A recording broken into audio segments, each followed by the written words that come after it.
McCaffrey and his backup Jordan Mason, both running backs going to injured reserve. I still can't believe the Chicago Bears actually fired a head coach in season. Jordan Tyson is out indefinitely for the Sun Devils, but they can still ride their offense to win. The Oklahoma Sooners have hired an offensive coordinator. Nebraska needs a defensive coordinator. The Locked On Podcast Network presents the Big 6 in 60. The 6 biggest national sports stories from the local experts of the Locked On Podcast Network. Get the real story, why it matters, what's next, who wins the big game, and more, all in 60 minutes. The Big 6 in 60 starts now with the biggest story in sports. The Denver Broncos survived a thriller on Monday Night Football. You are Locked On Broncos, your daily Denver Broncos podcast. I tell you what, we're getting here late, back past midnight here, Monday Night Football. The Broncos hang on in a thriller where it's like, hey, anything that you could expect to happen from a drama standpoint, it certainly did. It definitely did, Cody. I mean, this was, you see people on Twitter or X saying this is maybe the most entertaining Monday night game of the year, one of the most entertaining games of the year, period. If you're an NFL fan, just watching for, the fireworks, right? And we got all of the fireworks in this game, whether it was offensive fireworks, whether it was the pick six, which ended up being the savior for the Denver Broncos once again. Cody, we saw it against the Las Vegas Raiders earlier this season where Pat Surtain intercepted Gardner Minshew, took it back for 6, completely changed the complexion of that game. And frankly, maybe even the season for the Denver Broncos if they would have gone down by 10 points at that point. And now against the Cleveland Browns, the Browns driving down the field, the Broncos desperately needed to just hold them. And Nick Bonito comes up with a pick 6 in the first half there, which kind of, I mean, it was already going back and forth at that point, Cody, but that kind of started this like, okay, we're trading. This is like a boxing match, and we're not talking Jake Paul and Mike Tyson here. We're talking about actual boxing, like real stuff. Like these guys are trading punches, and it was such a fun game. And yet I'm looking at my Apple Watch during the game. I'm checking my heart rate's up in the 120s. I'm like, what the heck is going on right now? You said it best. So, man, it was back and forth, but the defense, man, they were terrible in so many aspects and amazing in others. Yeah, I mean, this was a game where it's like defensively, I put a tweet out there. It's like, you may want to burn this game tape, right? Because the Broncos defense, when you look at the numbers and you look at just how this game felt, they gave up over 553 yards of offense to the Cleveland Browns. That's ridiculously bad. Like, this is a type of performance. You're like, what happened? What went wrong? Well, it was Jerry Jeudy, former Bronco, went off against his former team, and Denver simply had no answer. And look, we'll obviously get into that a little bit later on. We got a lot to talk about this week as the Broncos are in the bye week. But, I mean, Sarah, you're right. The Broncos, they're not going to get the ball to start the second half, right? And Jameis Winston, the Browns offense, they're seemingly doing whatever they want in this game. They were 6 of 10 in the first half on third down. It's like, all right, hey, pressure coming up from Zach Allen, and all of a sudden, Jameis Winston forces an errant throw. Nick Bonito picks it, runs it back for the pick 6, tide turner right there. And then the Browns somehow found a way to score right after that with just barely like a minute 20 left in the half. And it's like, oh no, the Browns score. They get the ball back in the halftime. Denver, they came out their first 3 drives. They were able to force, 0 for 3 on third down for the Browns in the second half. But sometimes it didn't really matter because Jameis Winston simply had time to throw and connect with Jerry Jeudy, who went off for 200 plus yards against his former team. And interestingly enough here, Sarah, Pat Surtain only guarded him on a few, like in terms of coverages. I think there's only 3 targets. He gave up 2 catches on 3 targets for a total of 30 yards, according to Next Gen Stats. Whereas when he was against Levi Wallace, we don't even want to talk about those numbers there on this show. We'll highlight a little bit later in the week. But Denver giving up over 500 yards of offense, but coming up big, and really no bigger moment. Look, Denver, they kick a field goal late in the fourth quarter. They go up at this point. And it's like, hey, now you got to get a stop defense. And then you see rookie cornerback Chris Abrams' drain getting thrown in the game. Levi Wallace benched for the rookie who got his first NFL regular season action. And all of a sudden, it's like, all right, 3rd and 14. Jameis Winston throws an out route for 14 yards to pick it up. And it's like, dang, Broncos in trouble here. And then knock, knock. Who's there? Jaquan McMillan, pick 6.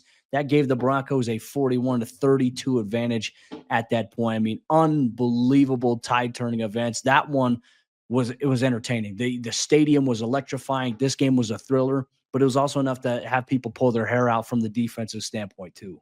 Seriously, and that moment with Jaquan McMillan getting that interception for a touchdown, Cody, it was so reminiscent of that Monday night game between the Broncos and the Chargers back in 2012. It was like it was almost the exact same type of moment there with the ball went to the same side of the field. It was, I mean, it was just I had the flashbacks, I had the deja vu in that moment, and remember that game against the Chargers. I know it was earlier in the season, but it was one of those games that, hey, the Broncos, they were about to go to, I think, 2-4 or 2-5 at that point in time. And it was just an ugly situation. Like the team was underachieving. They needed a big play like that to kind of boost them forward that season. And Chris Harris Jr. delivered it. Jaquan McMillan now doing the same thing for this Denver Broncos team as we get to the bye week. Like the difference right now, I know it's only one game, but the difference between 7-6 and 8-5, especially because you should be 9-4, is so astronomical. And so the defense, they gave up all those yards. They gave up all that. I mean, the best game of Jameis Winston's career, basically the best game of Jerry Jeudy's career, to come through with those 2 pick sixes, and then Cody Barton with the 3rd interception late in the game. That man, he almost had 6 on that one. It's exactly what this team needs. This is the way you make the playoffs. These are the games the Broncos did not win last season. And we talked about it too. And I put a tweet out there in the fourth quarter, really after Denver was trailing. I said, hey, this is the test. Like the Broncos want to say that they're here. They have to pass this test. And certainly they did just that. The Broncos now 8-5 on the season here. And obviously a lot that we'll have to break down here across the way. You know, this is our initial reaction. We'll go back and we'll watch the all 22. We'll give a clear takeaway as to other things. But I think our initial vibe, we can say after just watching this game, the live reaction, Denver was missing Riley Moss in big time fashion on Monday Night Football. And where do they go from here after that? Obviously, some interesting decisions to be made. We'll talk about a little bit later on here in the show here. Got to give a shout out Nick Bonito, obviously 1 sack, obviously on the game now. He's got 11 on the year. He had a pick 6. He becomes the first Bronco since Von Miller. Really, the only 2 players in franchise history to have 10+ sacks and a pick 6 in the same exact season. Nick Bonito playing like a defensive player of the year. That might have to be an episode we're going to do this week here on Locked On Broncos. But despite giving up 500-something yards, Denver's defense was on the field for 84 plays. Not ideal. They overcome that adversity and they make it entertaining. And the Broncos find a way to hang on in an absolute thriller on Monday Night Football. Broncos country, want to know your thoughts here on the Broncos defensive side of the ball and what we saw from them throughout the entire game and how they're able to buckle down. They came up big when it mattered most. And that's the true measure here of a team, I think, that can respond when they face adversity. And obviously that locker room's a big believer in that. We talked to players that, after the game, Nick Bonito, Jonathan Cooper, Pat Surtain, Jaquan McMillan. We talked to all these guys in the locker room. The vibe in there, Sarah, is like, hey, we're not proud of our performance tonight. We're proud of the way we battled and we made plays when we needed to. That was the vibe. That was the message here. And now you get the bye week. You get some time to rest and recoup and big moments here down the stretch of the season here. Broncos country. Gametime has a new feature called Gametime Picks that makes getting tickets for your favorite live events even easier. Gametime Picks filters out the fluff to show you only incredible deals on great seats, so you don't have to waste time searching through thousands of tickets. Curation makes it easier to save more on sports, concerts, comedy, theater, and more near you. You can take the guesswork out of buying tickets with Gametime. Download the Gametime app, create an account, and use code LOCKEDON for $20 off your first purchase. Terms apply. Again, create an account and redeem code LOCKEDON for $20 off. Download Gametime today. What time is it? Gametime. McCaffrey and his backup Jordan Mason, both running backs, going to injured reserve. You are Locked On 49ers, your daily San Francisco 49ers podcast, part of the Locked On Podcast Network, your team every day. Kyle Shanahan on a conference call with reporters today, Croc, and it has been confirmed it's a PCL injury for Christian McCaffrey. It's going to be at least 6 weeks for him. He's going on IR, which means if the 49ers aren't in the playoffs, his season is over. And Jordan Mason turned up with an injury as well, Croc. So not only Christian McCaffrey going on IR, it's at least going to be 4 weeks for Jordan Mason, who suffered a high ankle sprain in that game. Both running backs now going to injured reserve, which means I guess it's Isaac Guerrero season. The rookie is going to get a lot more run for the San Francisco 49ers down the stretch. Peacock, do you remember, it might have been prior to the season, definitely training camp. I was like, you know what, Peacock, the vibes are just off a little bit this year. Just something wasn't sitting quite well with me. It was whether it was the, Christian McCaffrey being out, the whole stuff with Brandon Ayuk and just everything else. I was like, it doesn't seem right. And, maybe I'm tripping. This season starts and they have a great game against the New York Jets, or at least at the time it felt like a great game. And you're like, oh, okay, maybe I'm tripping. Maybe the vibes aren't quite down. But as we approach, kind of the back half of this season, I don't know if this season, from an injury standpoint, a coaching standpoint, we've complained every week about special teams. And now it's like not just Christian McCaffrey's out. It's like, man, Jordan Mason, the guy who has ran very well, he's been battling injuries throughout this season. This is a disastrous season right now. Ricky Pearsall gets shot to start the season. Like, that was the week before the season started for the San Francisco 49ers. It's unreal what the 49ers have gone through this season. This is that type of a year, and the record shows it right now. Another loss, those losses stacking up. Odds are against the 49ers and with all these players out. And I want to talk a little bit about, how many Pro Bowl, all-pro games the 49ers are missing this year. And you got Fred Warner that's gutting through an injury. He left the game. James Cook has a 65-yard touchdown run, and he comes back. We already know he's got a broken bone in his ankle for Fred Warner, and he's still out there playing. I don't know if he even should be right now, the way this season is going for the San Francisco 49ers. So it's just been a disaster, start to finish. Holdouts, injuries, and things that you don't even – pneumonia for Deebo Samuel, right? These are – it's insane what the 49ers are going through this year. This is a cursed season for San Francisco.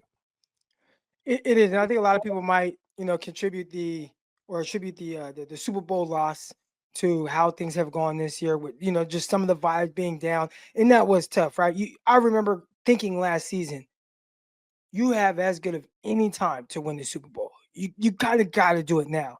And I had one of our listeners who lives in Minnesota, or he lives somewhere else. I don't remember exactly the state, but whatever the local team is there, they're like, man, they're just looking for any kind of, positive, vibes or outcome of the season, whether it's, just playoffs and can we get a playoff win, whatever it is. 49ers, you're going to multiple Super Bowls, conference championship games. You've had so many opportunities. And you've kind of squandered them away, but in the moment, because of how talented the roster is, you assume, every year is going to be like this. Every year you're going to be in the mix. And it's not just a 49er fan thing, thinking that. It's everybody. Before the season is up, 49ers highest odds to win the Super Bowl, second highest odds. And that's just been the case. So to have a setback like this in a season, where do you go from here if you are Kyle Shanahan? Because you've had so many highs, even just competing.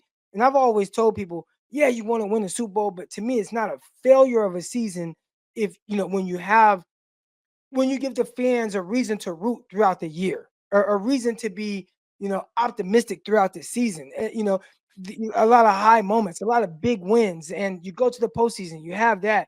And right now, I don't feel like we're going to get any of that. You're sitting at 5-7. You still got to play the Detroit Lions. I don't even want to know what that game is going to look like right now. I think you and I both do a good job of keeping our emotions out of it, trying to, either remain optimistic or point out areas where they can get better. But at this point right now, the 49ers are sitting at 5-7. I feel like, just like everybody else that's listening to the show, what the heck do the 49ers do? You just have to eat it. You just have to get through it as best you can. And get ready to do it again. And it's so hard to climb the mountain over and over again. And clearly it's taken a toll on the San Francisco 49ers. I don't know how much of it can be attributed to going on long runs in the playoffs for multiple seasons. I think there's a lot of, tread that's been taken off a lot of the tires for the 49ers, better players, but you definitely can't point to everything being a Super Bowl hangover, right? And so clearly some mental and physical toll has been taken from those deep runs and the Super Bowl loss, but definitely not all of it. I think there's a whole major dose of bad luck here too. And all you can do is get through it and start anew, start fresh, and hope everybody shows up in the spring feeling a lot better. Good news with Christian McCaffrey, he's not going to need surgery. So he should be ready to go next year and be 100%. High ankle sprain, that, timeline will be fine for Jordan Mason going into next year. Maybe even he has an opportunity to come back at the end of this season. Unlikely there. Some of the veteran players like Trent Williams can rest more. Nick Bosa can rest more. I mean, you got to sit. I know Fred Warner wants to play through it, and he's a warrior. But at this point, 49ers lose another game, you probably got to sit him down, whether he wants to or not, the rest of the year. And you got to start being smart and getting everybody the needed rest and getting them healthy and start fresh again next year. That's getting pretty close to where we're at for the 49ers right now. I think the big thing for me is, why should people continue to listen to this show, right? Like, why should I continue to listen every day to the 49ers? And there are some bright spots on this team. My buddies and I were in a group text, and we're talking about some of the 49ers young players. And from here on out, if you're not going to hear us talk about the 49ers making a playoff push or even playing in the playoffs, let's talk about some of these young guys and what they're doing. Isaac Guerendo, this is a big opportunity for him. There is no CMC. There is no Jordan Mason. It is going to be your show now, Guerendo. What does that look like, and what improvements do we see from week to week? All those rookies on the defensive side of the ball are young guys. Let's see D. Winters, right? Like, why isn't D. Winters out there? Why is Campbell out there over Winters? Well, I think there may be an opportunity for Winters to get more action now, right? You start looking at guys that are going to help you down the line. Mustafa, looking at Green, Ronaldo Green. What do those guys look like? So if you can't expect anything else on this show, you will get to hear a lot of more in-depth analysis on the guys that are going to be really leading the 49ers for years to come. A lot of great young talent, a lot of really good guys, a lot of guys that are contributing right now, albeit not to wins. But I think you kind of need times like this, some adversity, to learn how you have to prepare week in and week out. And I can't wait to really break down those guys and how they're doing as this season progresses. Absolutely. It's evaluation time. It's always evaluation time. You're putting stuff on film every single time you go out there in the NFL. Ricky Pearsall. How about this note on Ricky Pearsall? He's got 0 catches on 3 targets in the last 3 weeks.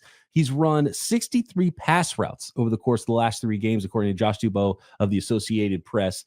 63 routes, 0 catches, and 3 targets on those 63 routes, according to those numbers from Pro Football Focus over the course of the last 3 games. I want to see Ricky Pearsall getting more involved, and you get an opportunity to evaluate some of these players and get these guys ready, game experience going into next year, so they're not young and they're not inexperienced going into year 2. Well, my thing, and again, anybody's listening to this show, I kind of beat this like a dead horse, but the 49ers don't prioritize getting anyone the ball. And I talked about it all offseason with the Brandon Ayuk thing. How in the world do you have a first-round pick out there and he's not getting targets? And he's running routes. He's ran over 60 routes. So he's running routes. He's out there. He's on the field. And there's no incentive for you to get him the rock, or there's no thought, you know what? Let me dial up touches for this rookie receiver. It's like, nope, just going to run our offense.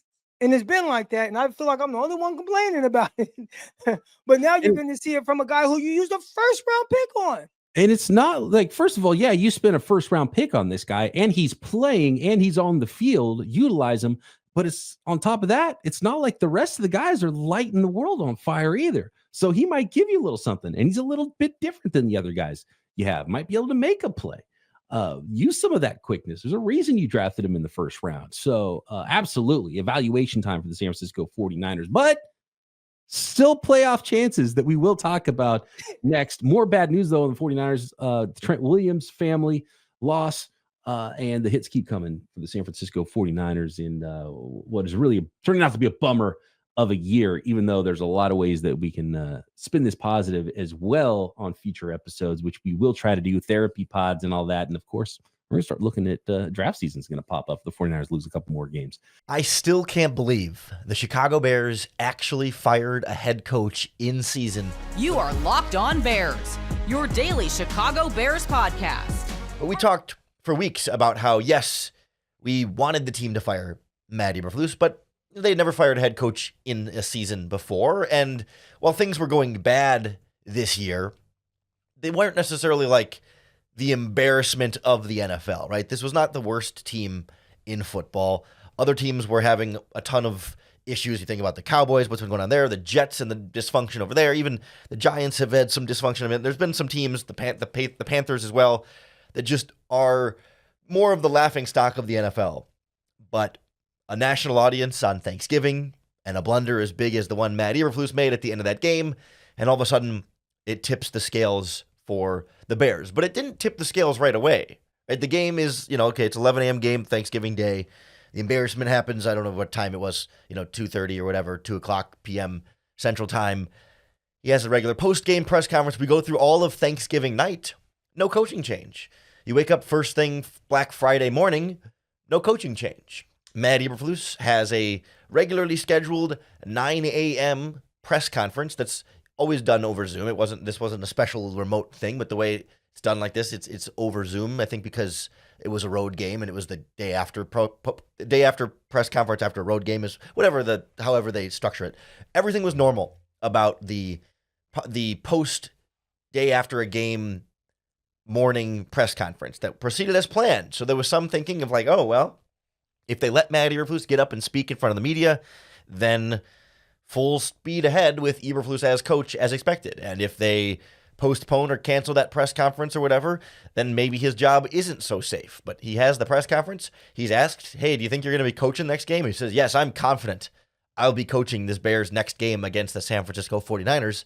And not but a couple hours later, the big hammer drops and Matt Eberflus is out as Bears head coach for the first time, again, in over 100 years. And a lot of those 100 years had a lot of bad seasons, and never until this point have the McCaskey families agreed to fire a head coach in season. And that's where I'm still a little bit in disbelief about it. Like, this is the time. And it's clear that there was a struggle within the front office as far as when and where and how to make this coaching change. But somehow, some way, Ryan Poles, Ian Cunningham, Kevin Warren, etc., were able to convince George McCaskey and the board that this was the decision that was going to be in the best interest of the franchise. Because you can understand why, George and the McCaskeys don't want to ever make an in-season head coaching change, right? Like, that's what bad teams do. That's what unstable organizations do, is fire a coach mid-season, and it sends a message to future coaches that, hey, we're not even going to give you to the end of a year to figure things out, but you got to produce right away, or else you don't get that long of a leash as more stable, consistent franchises from year to year. But I think the chorus of opposition became loud and steady enough when it's your team president and your general manager and your assistant general manager and your entire fan base and what it appears to be some players in the locker room. There seemed to be a blow up with Jalen Johnson. There's obviously a damaged relationship with Jaquan Brisker. Clearly leaders of this football team, veteran leaders of this football team, were fed up with the head coach. And you were really running out of people standing up to defend Matt Eberflus. And so at some point, it comes back to the McCaskey saying, do you want to continue like this where no one is happy with the head coach, or do you make a change for the first time ever? It's been reported that Ryan Poles wanted to fire Matt Eberflus earlier this season, as early as the Patriots game, a loss to New England there. And this comes not long after Ryan Poles had just stood by Matt Eberflus at his press conference at the end of last offseason saying, this is the guy we believe in to support Caleb Williams. And all of a sudden, that has changed. And now everyone's saying, okay, well, then what does that mean for Ryan Poles? Is that a big blemish on him? It is. And we'll talk about Ryan Poles a little bit more in a little bit here. But I'm just stunned that, like, this 4-8 Chicago Bears team was the one that George could be convinced on. Because you have to imagine, Ryan, the previous general manager, so Ryan Pace, and I guess Jerry Angelo wasn't there for Mark Trestman, but when you think about previous Bears head coaches that ended up getting fired, those general managers were probably pushing for the ownership to make a coaching change then. I mean, you look back, you think about maybe not as much Matt Nagy, because Ryan Pace probably knew he was going to be gone with Matt Nagy, but Ryan Pace certainly pushing for John Fox to be fired during that 2017 season as he's watching his his first round quarterback get ruined by a bad head coach. And the Bears sat through a bad 2017 season with John Fox, where they finished 5-11. At one point, they were 3-9 on a 5-game losing streak. They were failing around their rookie quarterback, who was struggling a little bit. They lost at the end of that 5-game losing streak. They just lost to a 2-10 San Francisco 49ers team. It was just their second win of the season. It was a pretty embarrassing moment. But then McCaskey said, "No, we'll just finish out the year and ride this out." Or you think back to Mark Trestman in 2014, finishes 5-11, but halfway through that season, they lose a game to the Patriots where they gave up 51 points. Then they have a bye week, and they come out of the bye week and give up 55 points to the Green Bay Packers in one of the most embarrassing division losses the Bears have had in the last 20 years. And they sat through that. Or you can go back to the end of the Wannstedt era in 1998. They went, 4-12 in 1997 and 4-12 again in 98. And that 98 season, they lost 6 in a row and were at 3-11. They lost to the Vikings and the Packers divisional game losses. And they said no. And obviously that wasn't George McCaskey in 98. I know George didn't take over, but the McCaskey family and Bears ownership in 100 years has never made that decision to fire a coach in season like this until now, until Matt Eberflus. And that's a credit, I think, to Poles and Warren for being convincing. It's probably also a credit to Matt Eberflus for having such a catastrophic embarrassment at an end of a game that was so directly on him and reflected the issues in a way that's impossible to ignore or brush under the rug. The way that, okay, Trestman, you could blame some defenses, and John Fox, you could say it wasn't a very good roster, and X, Y, you could make excuses for other guys, but Matt Eberflus, the excuses really, really started running out. I also think the composition of the team as it stands right now also has a lot to do with why now they decided to make this change with this coach as opposed to previous coaches. And I think the bigger factors for me might come down to Caleb Williams and also Thomas Brown, who I think both of them played a really big part in the McCaskies making this head coaching change in season. Gametime has a new feature called Gametime Picks that makes getting tickets for your favorite live events even easier. Gametime Picks filters out the fluff to show you only incredible deals on great seats, so you don't have to waste time searching through thousands of tickets. Curation makes it easier to save more on sports, concerts, comedy, theater, and more near you.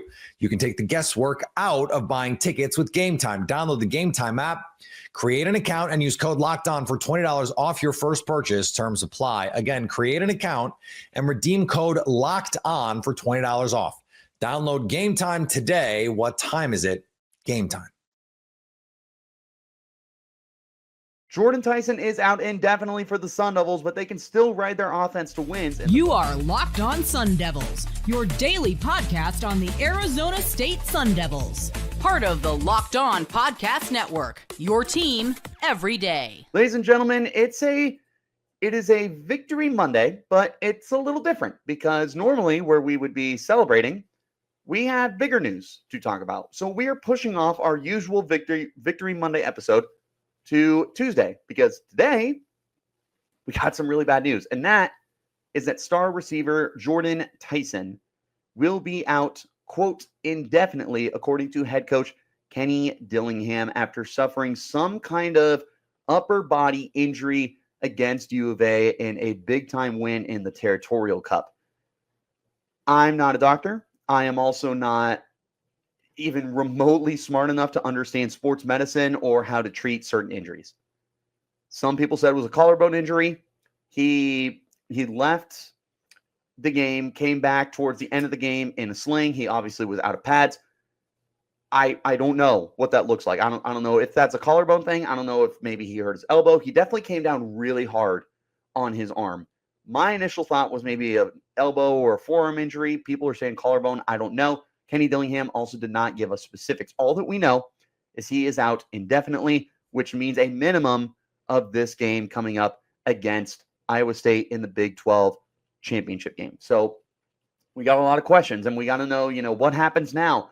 What's the plan for Saturday? Should we worry about short-term or long-term? We're going to talk about all of that, but we got to start with JT's out right now. What do we do? Well, here's the good thing. ASU still has an offense in place to be able to get by while Jordan Tyson is on the mend. Losing Tyson is a massive blow. I cannot understate that. You just lost your top receiver and one of the best receivers the Sun Devils have had in the last several years. He has had the most productive season a Sun Devils receiver has had in the last 7-ish years. Going back to 2019 was the last time they had a 1,000-yard receiver. And you could argue that Tyson's season this year is better than Brandon Ayuk's season that year. This is a massive blow. You can't think of many other injuries that would derail a potential postseason run for the Sun Devils the way that this Jordan Tyson injury could. But you still have guys. And most notably, you still have Cam Scadaboo. And as long as the people's running back, as we dub him here on the Locked On Sun Devils podcast, is in that backfield, ASU has a chance. Scadaboo has put together a Heisman Trophy campaign this year. Like, it's been so overlooked by the mainstream media. And don't get me wrong, he is getting some attention, but it's not nearly the attention that he deserves. Almost 1,400 rushing yards, another 468 receiving yards. Was it 19 total touchdowns? 19 total touchdowns, and he missed a game. Scadaboo has been one of the best kept secrets in college football this year. He's been the best running back in the Big 12. He's been no worse than one of the 5 best running backs in the country. Again, he missed a game, and he's still doing all of this. He's a monster. As long as he's in that backfield, ASU's got a chance to contend every single week. He has back-to-back 3-touchdown games. He literally has won games for Arizona State this year by putting the team on his back. He's the bell cow for him, 247 carries. That's only going to get more and more. He's had 4 straight games of at least 21 carries. And the lowest was this past weekend against U of A, and they pulled him. He is the life force of that offense. And as long as he's there, you got a chance. You also have Sam Levitt, who's playing really good football and is not turning the ball over. He is throwing touchdowns at a high rate right now. 10 touchdown passes against, or no, it's more than that, right? Is it 13 touchdown passes over the last month? Let's see, 3, 6, 9, 12. Yep. 13 touchdowns since the bye week. 13 touchdowns against just a single interception over the last 5 games. He's playing great football. Now, keep in mind, a lot of that production has gone to Jordan Tyson, and there is a massive drop-off from Tyson to the next receiver. From Tyson to Xavier Guillory, you go from 75 catches to 17 catches.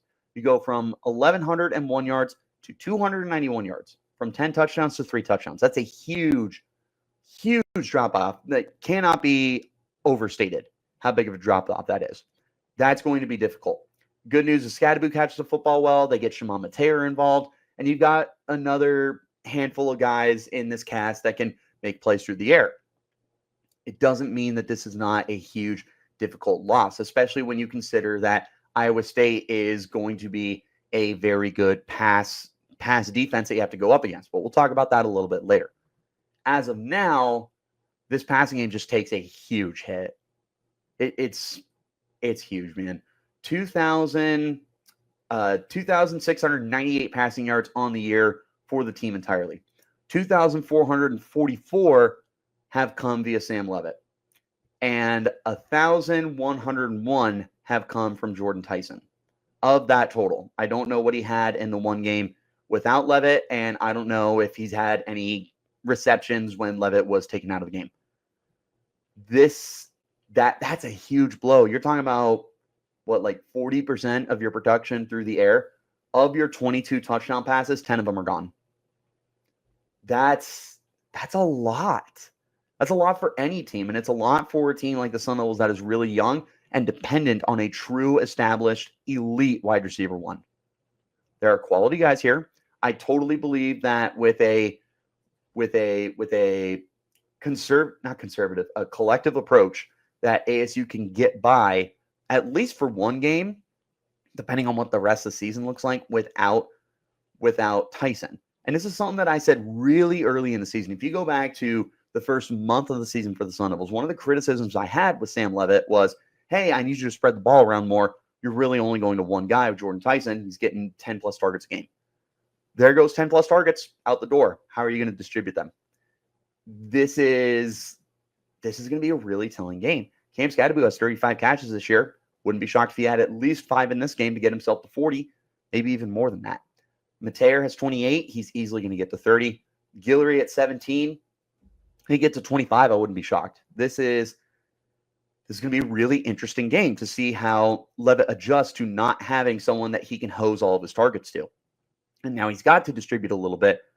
And it's going to be a very, very important trial here for Sam Levitt to show where he is at as a quarterback at this time. As a redshirt freshman, he is playing great. He was just graded the highest freshman or redshirt freshman in the entire country. He's terrific. I mean, this is one of the most marvelous debut seasons that a Sun Devils quarterback has ever had. It was better than Jaden Daniels' freshman year by a pretty decent margin. And Jaden Daniels had one of the best freshman seasons of any position for the Sun Devils. Levitt was terrific. How's he going to respond without Tyson? I have no idea. What I do know is that ASU's got a good ground game. Even beyond Cam Scadaboo, Kyson Brown has been phenomenal this year. 338 rushing yards, 2 touchdowns on the ground, 5.1 yards per carry. He has advertised himself very well as the future of this backfield, and Sun Devil fans should have a lot of faith that he is going to be the future of this backfield. There's a really big task up and coming for him. Like I said, he's got 66 carries this season. His season high in carries came back against UCF where he had 18. That was in place of Cam Scadaboo. Against Oklahoma State, he had 15. Other than that, never exceeded more than 10 or exceeded more than 8, which was this past week against Arizona, and he did go for a flat 100 yards. He should see no less than 8 carries in this game again. I would anticipate him to get double-digit carries. I would anticipate that him and Scadaboo are going to combine for 30 or more carries, and Scadaboo could get 30 by himself. They need to go all in on this run game to make sure that the offense can stay steady while Tyson is out. And that could be one game, or it could be multiple games. It could be the rest of the year. We don't know. What we do know, and what I will continue to emphasize throughout the remainder of this podcast, is we only know he is out indefinitely. That could be one game, that could be the whole season, but they're keeping the door open for him to return at some point in time during the season if everything goes right. But our question now is, what's the game plan for Saturday? Gametime has a new feature called Gametime Picks that makes getting tickets for your favorite live events even easier. Gametime Picks filters out the fluff to show you only incredible deals on great seats, so you don't have to waste time searching through thousands of tickets. Curation makes it easier to save more on sports, concerts, comedy, theater, and more near you. You can take the guesswork out of buying tickets with Gametime. Download the Gametime app, create an account, and use code LOCKEDON for $20 off your first purchase. Terms apply. Again, create an account and redeem code LOCKEDON for $20 off. Download Gametime today. What time is it? Gametime. The Oklahoma Sooners have hired an offensive coordinator.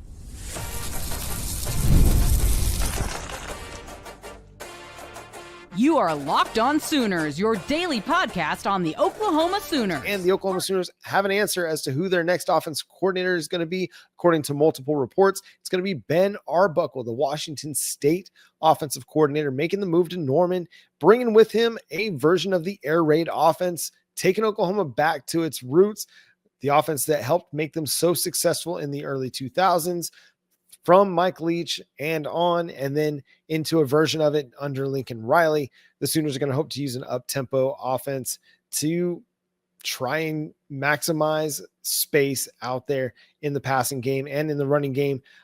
Ben Arbuckle has helped both Cam Ward, John Mateer most recently have a lot of success with the Washington State Cougars as an offensive analyst, helped Bailey Zapp break records upon records with Western Kentucky. So it's a really intriguing hire. He's a young dude, still has a lot of growing to do as an offensive coordinator, but as most coaches do when they're in their 20s. But it's a really intriguing hire because, one, it does get Oklahoma back to some of the air raid principles that have made them so successful over the years. And it's an offense that's going to help the quarterback be efficient. It's going to try to use the quick passing game to make defenses tackle in space again, it's an offense that we've seen a lot of. We've seen it be really, really successful. Seen it be successful against Oklahoma. And Arbuckle's one of those guys that's risen through the ranks really, really quickly, in large part due to this offense, but also the connection to Zach Kitley, who is tearing it up right now as an offensive coordinator himself, but did not go a traditional route after college, went and worked in the private sector, and in just a few years' time is now going to be the offensive coordinator at a big time Power 4 program like Oklahoma. I think it's going to be fascinating to see what this means for Oklahoma's offensive assistants, but I imagine that guys like a Bill Bedenbaugh and maybe an Emmett Jones will be okay. They'll be safe. But you could see a guy like Arbuckle want to bring guys along with him that he's had as assistants in other places. And that's just part of it. It's just the nature of the beast of coaching staff turnover, is that when a coordinator comes in, he's going to want to bring his guys with him. Now, Brent Venables brought all the guys on the defensive side of the ball, inherited a lot of the guys on the offensive side. Emmett Jones is really the only, and Kevin Johns are the only new hires since Brent Venables got here. So it's going to be intriguing to see just how much change might occur. And also with the roster, how much of the roster is going to change? How much of a difference will we see with the quarterback situation, with the wide receiver situation? Will they be able to recruit some offensive linemen as well? That's going to be part of the discussion over the next few weeks as the transfer portal is going to be set to open on December 8th. That will start to give us an answer as to where this team is headed offensively. But if you go look at what Arbuckle's done over the last couple of years at Washington State, this year, they're averaging 38.8 points per game. They are putting up 454 yards of total offense. Now, not against great competition. It's not the cream of the crop, but last year, still as a part of the Pac-12, 31.7 points per game and 421 total yards of offense. Again, Cam Ward got himself paid handsomely by Miami in the NIL game to make the move from Washington State to Miami, all because he had a really good year. He had 3,700 passing yards, 25 touchdowns, just 7 interceptions. Last year, Ward also ran for another 8 touchdowns and 144 rushing yards. Mateer this year, John Mateer, the quarterback for the Cougars, was just a 3-star prospect coming out of high school, but he's thrown for 3,000 yards. He's got 28 touchdowns and just 6 interceptions. He's also ran for 14 touchdowns. So it's an offense that's going to utilize a dual threat quarterback, someone that can get the ball down the field. He's going to use the quick passing game to their advantage, and then also is going to be able to run the ball. So whether it's Jackson Arnold or Michael Hawkins, or if they bring in a transfer, that's kind of what you're going to get out of the offense. It's going to be an offense that utilizes a dual threat quarterback, is going to try to be balanced. Arbuckle's offense, even at Western Kentucky, was a little bit more balanced than Kitley's was with Bailey Zapp at quarterback, but still very, very productive offense. He's going to want to try to run the ball. The year that Arbuckle took over at Western Kentucky, they ran for more than 200 yards of offense. Ran for more than 200 yards, still averaged a good, healthy amount of yardage with the mountain. I forgot what they were. The mountaintops, Western Kentucky. I don't know. I'm going to look it up real quick because it's bothering me. The Hilltoppers, mountaintops, the Hilltoppers. But back in, I want to say it was 2022, Austin Reed threw for 4,700 yards and 40 touchdowns with Ben Arbuckle calling the plays. He had just 11 interceptions on 603 attempts. That's a lot. That's a lot of attempts. Not a lot of it. I mean, yes, it's a lot of interceptions, but they also ran for 2,000 yards that year. Just crazy, crazy amount of yardage that they're putting up at Western Kentucky. So listen, it's been the guy that's been buzzed and rumored to Oklahoma throughout this entire process. There have been a lot of names come and go, whether it's Dan Mullen or Buster Faulkner, or throw another name out there that has been rumored to Oklahoma. Arbuckle's it has felt like the one consistent name that's generally been in the mix for the offensive coordinator job. Now, there's been flirtations with schools like Utah, but I mean, come on. If you're looking at taking a different job than what you've already got, You going to go to Utah or are you going to go to Oklahoma? We're going to have a chance to be in the SEC. And if you have some success at the SEC level at Oklahoma, it won't be long before people will start talking about you as a head coaching candidate.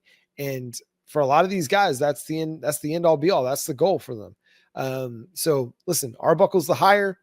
There's going to be a lot of ripple effects, some dominoes that take place after this, but we'll just have to wait and see how it's going to affect the roster, how it's going to affect the offensive coaching staff. And I don't imagine that it's the only coaching change that will occur for the Oklahoma Sooners. I imagine there will be turnover on both sides of the ball.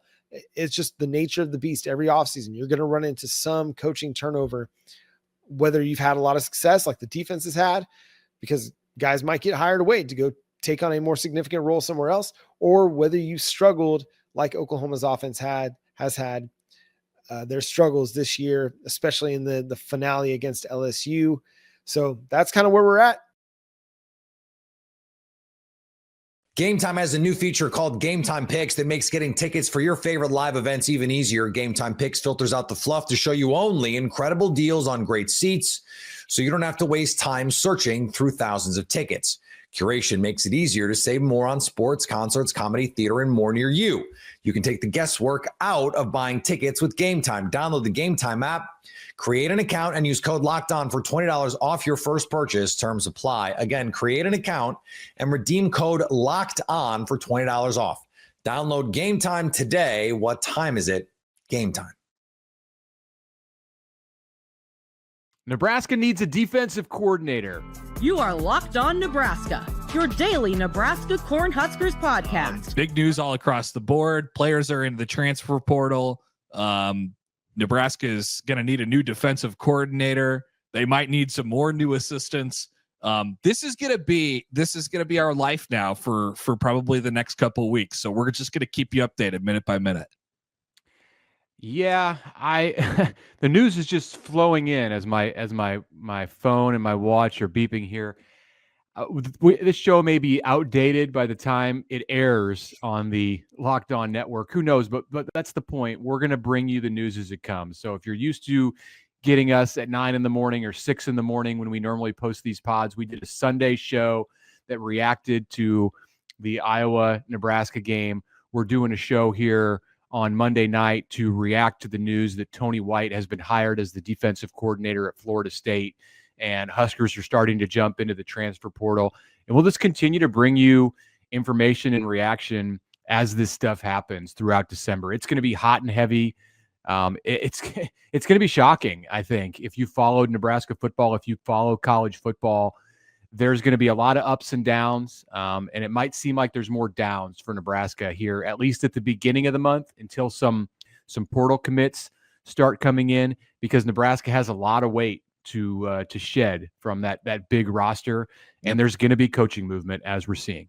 Well, so we're not talking about the reported news that Dana Holgorsen is officially Nebraska's offensive coordinator, or we can talk about that. Yeah. We can talk about Dana Holgorsen. We can talk about Tony White.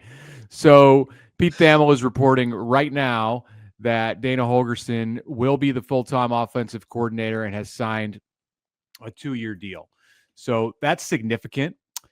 Maybe it softens some of the gut punch that was delivered earlier on Monday with Tony White's departure from Nebraska. Let's start with Tony White, and we'll get to this Holgorsen stuff when we talk about staff movement. Tony's out. This started to circulate late last week. To go even deeper behind the scenes, I reached out to Tony on Saturday morning on the way home from Iowa. Tony has always been very good about getting back. I mean, there's not a whole lot of conversation that goes on outside of the Nebraska media prepared, organized interview sessions. But, in this time of year when it's coaching carousel season, you go back a year ago, Tony was fantastic about being upfront with what he had going on. And obviously there were things that could be reported, and there were things that he asked not to be reported. I will say I have still not heard back from Tony White after reaching out to him on Saturday morning, and here we are on Monday night. And obviously that's because he's out, he's leaving, and he's been busy doing that. So this thing just kind of picked up steam as we got closer to today, and the news was official in middle of the afternoon. So I've got a column up on The Athletic. You can check that out. My thoughts on Tony White's departure and what might be next, and we're going to talk about that. So let's start with this, Connor. It's a lateral move, right? Like, is this anything more than a lateral move? Is it less? Is it below? Is it a step down, actually, to go from Nebraska to Florida State in the same position? Well, I mean, at a place where he had so much success over the last 2 years, at a it seemed to be a place that values defense, that thinks of itself as a defensive program and all that stuff, and he has a pretty good defense to show for it. I'm talking about globally, right? We're going to get into the nitty gritty here in just a couple seconds, but yeah, I mean, that's obviously the first thing that comes to your head. We always thought that if Tony White was going to leave, like there was always the assumption that Tony White was not going to be at Nebraska for 2025 because he was going to be a head coach somewhere. He was going to be a head coach at the Group of 5 level. Last year, there was a lot of talks with a lot of other places, and this Florida State one seems interesting for a variety of different reasons. Obviously, Mike Norvell is definitely very much on the hot seat down there. He just cleared out his coordinators a couple of weeks ago. They went out and hired Gus Malzahn to coordinate their offense. It was a sitting head coach at UCF, and then are now bringing in Tony White. So those are two pretty good hires from the outset of Florida State.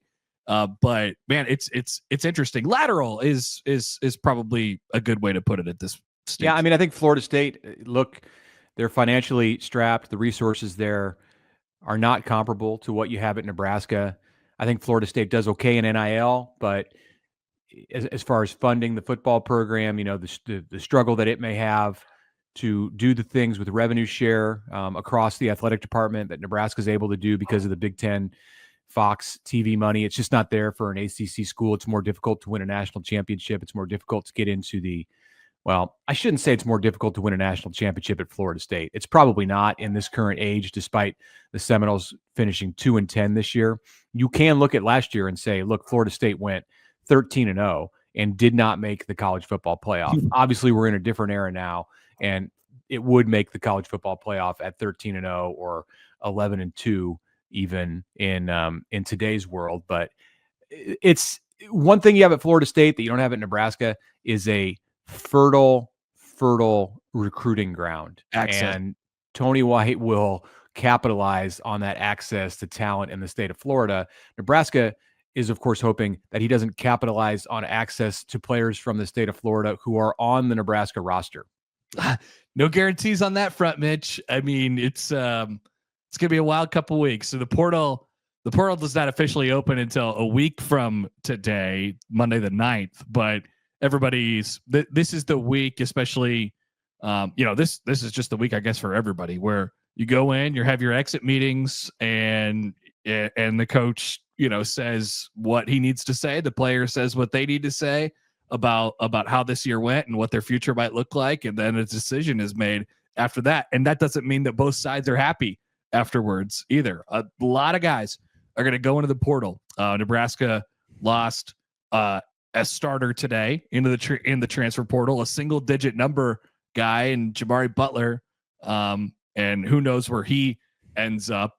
They also lost Gabe Irvin, Stephon Thompson, and Vincent Jackson, aka Vincent Carroll Jackson, and then Malachi Coleman, of course, earlier. So that's certainly not the last batch of players that'll be entering the transfer portal, especially when you consider that the roster has to be cut down as well. But I think people saw that and they were like, whoa, Jamari Butler, what's going on there? I mean, that's a guy who's put in a leadership position. I know we're kind of bouncing all over the place right now, but it's all kind of intertwined together. And I'm not sure. I feel like that's a guy who's already gone into the portal and then hopped out of the portal and now gone back into the portal. Is it an interesting career? No doubt about it. But obviously there's a lot there.